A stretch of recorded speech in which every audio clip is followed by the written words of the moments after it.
जय जगन्नाथ समस्त को दैनिक टीवी ओडिया गोटे नुआ वीडियो को स्वागत।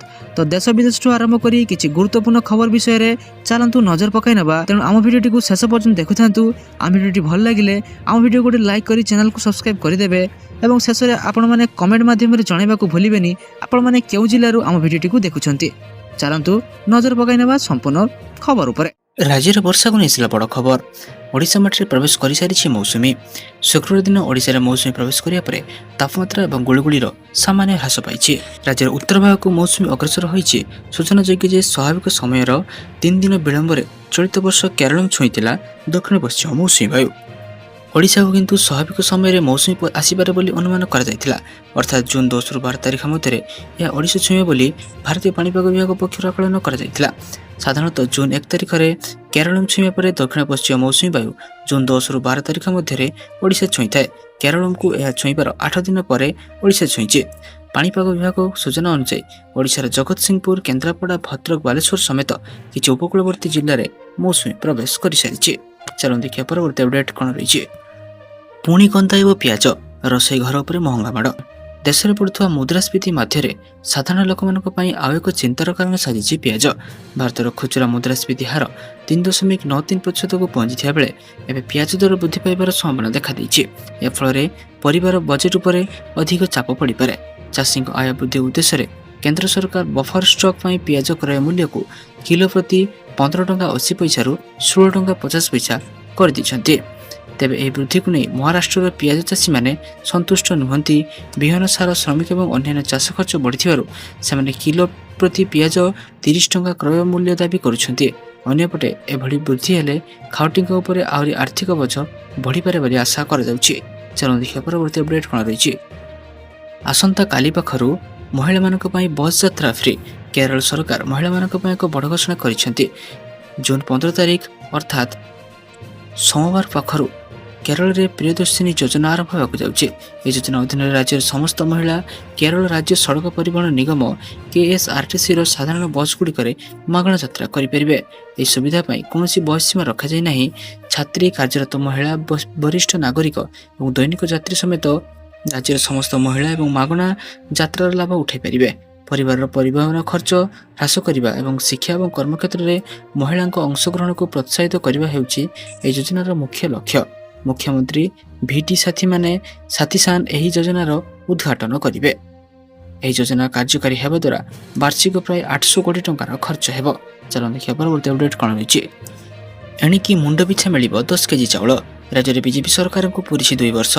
यह अवसर में प्रियदर्शिनी पड़िया आयोजित कार्यक्रम जोगदे अन्नपूर्णा योजनार शुभारंभ कर मुख्यमंत्री अन्नपूर्णा योजनार शुभारंभ कर मुख्यमंत्री मोहन चरण माझी। जातीय खाद्य सुरक्षा योजना और राज्य खाद्य सुरक्षा योजना अधिकारी को अतिरिक्त 5 केजी चाउल मिल पार। यह सहित एकाथरके 3 मासर चाउल मिलियो बोली कहते मुख्यमंत्री। चलित वर्ष प्राय 25 लाख मेट्रिक टन चाउल बड़का रहा अनुमान कर योजना अधीन मोट 3,28,58,000 हिताधिकारी उपकृत हेबे।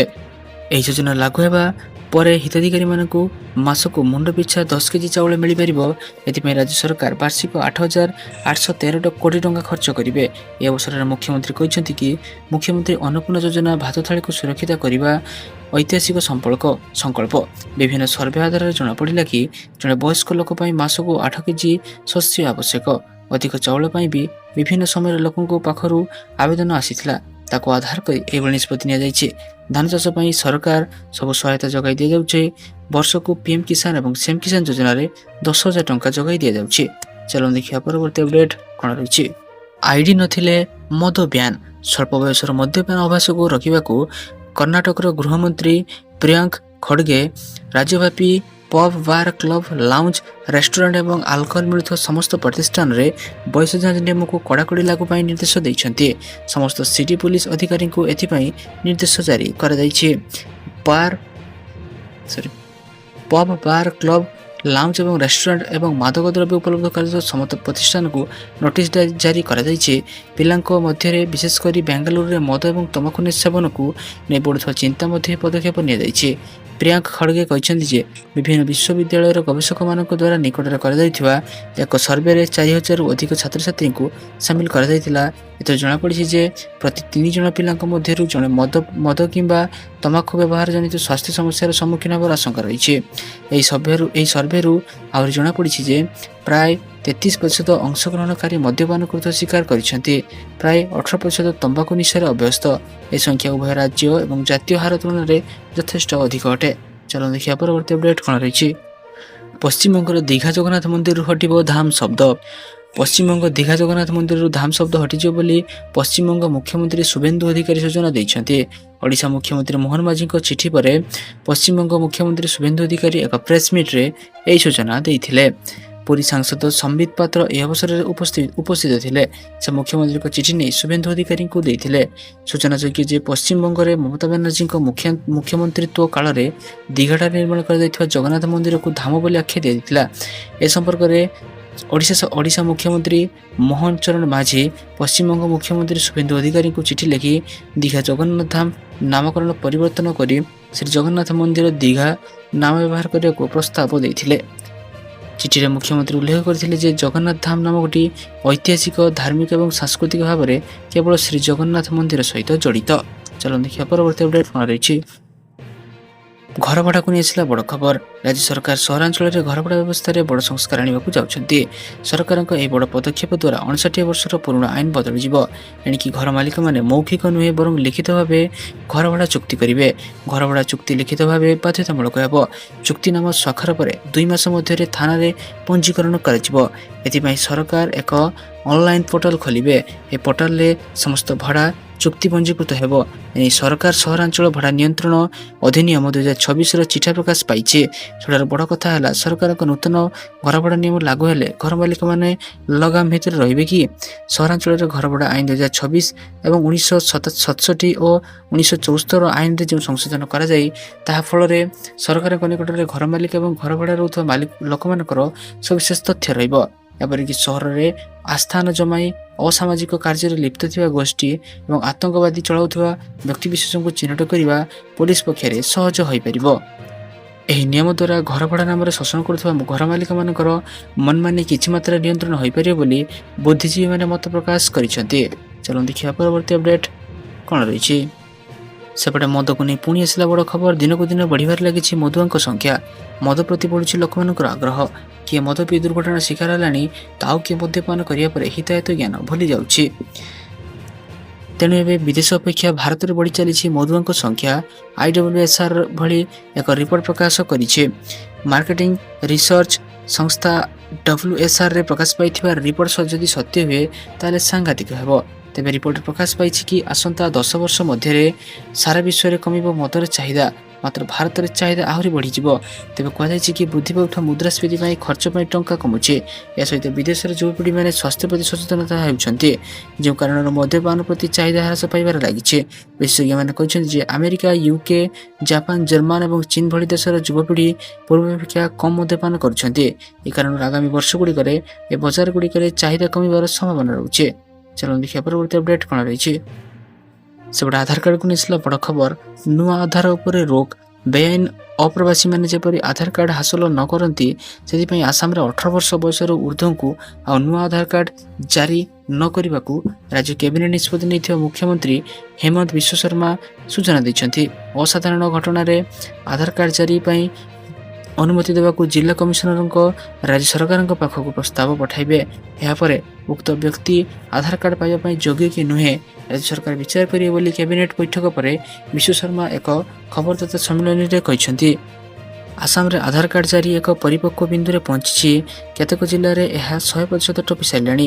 ତେଣୁ ଅତିରିକ୍ତ ଆଧାର କାର୍ଡ ଯେଉଁମାନେ ହତାଇଛନ୍ତି ତାହା ନିଶ୍ଚିତ ହେବାକୁ ପଡ଼ିବ। କୌଣସି ବେଆଇନ ବାଂଲାଦେଶୀ ଯେପରି ଆଧାର କାର୍ଡ ନ ପାଆନ୍ତି ତାହା ସୁନିଶ୍ଚିତ କରିବା ଲାଗି ଏହି ପଦକ୍ଷେପ ନିଆଯାଇଥିବା ବିଶ୍ବ ଶର୍ମା ସୂଚନା ଦେଇଛନ୍ତି। ଚାଲନ୍ତୁ ଦେଖିବା ପରବର୍ତ୍ତୀ ଅପଡେଟ୍ କ'ଣ ରହିଛି। ବଢ଼ିକି ଆସିବ କି ବିଜୁଳି ବିଲ୍। ଗ୍ରାହକମାନଙ୍କୁ ଖୁବ୍ ଶୀଘ୍ର ମହଙ୍ଗା ବିଜୁଳିର ଝଟକା ଲାଗିପାରେ, କାରଣ ପଶ୍ଚିମ ଏସିଆରେ ଜାରି ହୋଇଥିବା ଭୂ ରାଜନୈତିକ ସଙ୍କଟ ଏବଂ ଯୁଦ୍ଧର ସିଧାସଳଖ ପ୍ରଭାବ ବିଦ୍ୟୁତ୍ ଉତ୍ପାଦନ ଉପରେ ପଡ଼ିବାକୁ ଯାଉଛି। ବିଶ୍ୱସ୍ତରରେ ଗ୍ୟାସ୍, ପେଟ୍ରୋଲ, ଡିଜେଲ ଏବଂ ଅଶୋଧିତ ତୈଳ ସହ କୋଇଲା ଆମଦାନୀ ଏବଂ ପରିବହନ ଖର୍ଚ୍ଚରେ ମଧ୍ୟ ବୃଦ୍ଧି ଘଟିଛି। ଏଦ୍ୱାରା ଦେଶରେ କୋଇଲା ଏବଂ ଜାଳେଣି ମହଙ୍ଗା ହୋଇଯାଇଛି। ସେଥିପାଇଁ କମ୍ପାନୀଗୁଡ଼ିକ କ୍ଷତିରୁ ବଞ୍ଚିବା ପାଇଁ ବିଜୁଳି ଦର ବଢ଼ାଇବାକୁ ନିଷ୍ପତ୍ତି ନେଇଛନ୍ତି। ଦିଲ୍ଲୀ ବିଦ୍ୟୁତ୍ ନିୟାମକ ଆୟୋଗ DERC 3ଟି ବିଜୁଳି କମ୍ପାନୀ PRBL, PYBL, TPDDLକୁ power purchase adjustment charge PPAC ଆଦାୟ କରିବାକୁ ଅନୁମତି ଦେଇଛି। ପୂର୍ବରୁ ଏହି ଚାର୍ଜ ପ୍ରତି 3 ମାସରେ ଥରେ ଆଦାୟ କରାଯାଉଥିଲା, କିନ୍ତୁ ଏବେ ଏହା ପ୍ରତି ମାସରେ ଆଦାୟ କରାଯିବ। ଏଭଳି ପରିସ୍ଥିତିରେ ଜୁନ୍ ମାସରେ ବିଜୁଳି ବିଲ୍ ବଢ଼ିକି ଆସିପାରେ। ଚାଲନ୍ତୁ ଦେଖିବା ପରବର୍ତ୍ତୀ ଅପଡେଟ୍ କ'ଣ ରହିଛି। ଅଙ୍ଗନବାଡ଼ି କର୍ମୀଙ୍କୁ ନେଇ ଆସିଲା ବଡ଼ ଖବର। ରାଜ୍ୟର ସମସ୍ତ ଅଙ୍ଗନବାଡ଼ି କର୍ମୀ, ଲେଡି ସୁପରଭାଇଜର ଏବଂ ବ୍ଲକ ସଞ୍ଚାଳକମାନଙ୍କୁ ସ୍ମାର୍ଟଫୋନ୍ ପ୍ରଦାନର ଶୁଭାରମ୍ଭ କରିଛନ୍ତି ମୁଖ୍ୟମନ୍ତ୍ରୀ। କିଛି ଅଙ୍ଗନବାଡ଼ି କର୍ମୀଙ୍କୁ ସ୍ମାର୍ଟଫୋନ୍ ପ୍ରଦାନ କରାଯାଇଛି। ଏହି ସ୍ମାର୍ଟଫୋନ୍ରେ ମହିଳା ଏବଂ ଶିଶୁ ବିକାଶ ବିଭାଗର ବିଭିନ୍ନ ଆପ୍ ରହିଛି। ଏହି ସ୍ମାର୍ଟଫୋନ୍ ଜରିଆରେ ଗାଁ ଗାଁରେ ଅଙ୍ଗନବାଡ଼ି କର୍ମୀମାନେ ହିତାଧିକାରୀମାନଙ୍କୁ ବିଭାଗର ବିଭିନ୍ନ ଯୋଜନା ବାବଦରେ ଅବଗତ କରାଇବା ସହ ସମସ୍ୟାର ସମାଧାନ କରିପାରିବେ। ଓଡ଼ିଶା ସରକାର ଅଙ୍ଗନବାଡ଼ି କର୍ମୀମାନଙ୍କୁ ପ୍ରାୟ 80,000 ସ୍ମାର୍ଟଫୋନ୍ ବଣ୍ଟନ କରିବାକୁ ନିଷ୍ପତ୍ତି ନେଇଛନ୍ତି। ଶିଶୁ ଏବଂ ମା'ମାନଙ୍କର ପୋଷଣ ସ୍ଥିତିର ସଠିକ୍ ତଥ୍ୟ ପ୍ରଭାବଶାଳୀ ତଦାରଖ ପାଇଁ ସରକାର ଏହି ପଦକ୍ଷେପ ଗ୍ରହଣ କରିଛନ୍ତି ବୋଲି ହିତାଧିକାରୀମାନେ ପ୍ରକାଶ କରିଛନ୍ତି। ଚାଲନ୍ତୁ ଦେଖିବା ପରବର୍ତ୍ତୀ ଅପଡେଟ୍ କ'ଣ ରହିଛି। ମାଗଣାରେ କେଜିରୁ ପିଜି ଯାଏଁ ପାଠପଢ଼ା। ମାଗଣାରେ କେଜିରୁ ପିଜି ଯାଏଁ ପାଠ ପଢ଼ିବାକୁ ସୁଯୋଗ ମିଳିବ। ଆର୍ଥିକ ଅନଗ୍ରସର ପିଲାମାନଙ୍କୁ ଏହି ସୁବିଧା ମିଳିପାରିବ। ଏନେଇ ମୁଖ୍ୟମନ୍ତ୍ରୀ ମୋହନ ଚରଣ ମାଝୀ ବିଜେପି ସରକାର 2 ବର୍ଷ ପୂର୍ତ୍ତି ଅବସରରେ ଅନୁଷ୍ଠିତ ସାମ୍ବାଦିକ ସମ୍ମିଳନୀରେ ଘୋଷଣା କରିଛନ୍ତି। କେଜିରୁ ପିଜି ଯାଏଁ ପାଠ ପଢ଼ିବାକୁ ଆଉ କୌଣସି ଦେୟ ଦେବାକୁ ପଡ଼ିବ ନାହିଁ। ଏହି ଅବସରରେ ମୁଖ୍ୟମନ୍ତ୍ରୀ ମୋହନ ଚରଣ ମାଝୀ ଏକାଥରକେ 3 ମାସର ଭତ୍ତା ମିଳିବ ବୋଲି ମଧ୍ୟ ଘୋଷଣା କରିଛନ୍ତି। ସେ ଆହୁରି କହିଛନ୍ତି, ପୂର୍ବ ସରକାର ଚାଷୀମାନଙ୍କୁ ଭୁଲି ଯାଇଥିଲେ, ହେଲେ ଆମ ସରକାର ଆସିବା ପରେ ଚାଷୀମାନେ କହୁଛନ୍ତି ଚାଷ ଅଛି ଯାହାର କି ଆନନ୍ଦ ତାହାର। ଡବଲ ଇଞ୍ଜିନ ସରକାର ରାଜ୍ୟରେ ଡବଲ ବିକାଶ କରିଛନ୍ତି। ବିଭିନ୍ନ ଆଧ୍ୟାତ୍ମିକ ସ୍ଥଳରେ ଉନ୍ନତି କରାଯାଇଛି। ଓଡ଼ିଆ ଭାଷାରେ ସରକାରୀ କାମ କରାଯାଉଛି। ଆମ ସରକାର ଲୋକଅଭିମୁଖୀ ସରକାର ହୋଇ ଉଠିଛନ୍ତି। ତ ସାରାଦିନ ଏପରି ବଛା ବଛା ଏବଂ ଗୁରୁତ୍ୱପୂର୍ଣ୍ଣ ଖବର ଜାଣିବା ପାଇଁ ଆମ ଚ୍ୟାନେଲକୁ ସବସ୍କ୍ରାଇବ ରଖନ୍ତୁ ଏବଂ ଆମ ଭିଡ଼ିଓକୁ ଲାଇକ୍ କରିଦିଅନ୍ତୁ। ଧନ୍ୟବାଦ।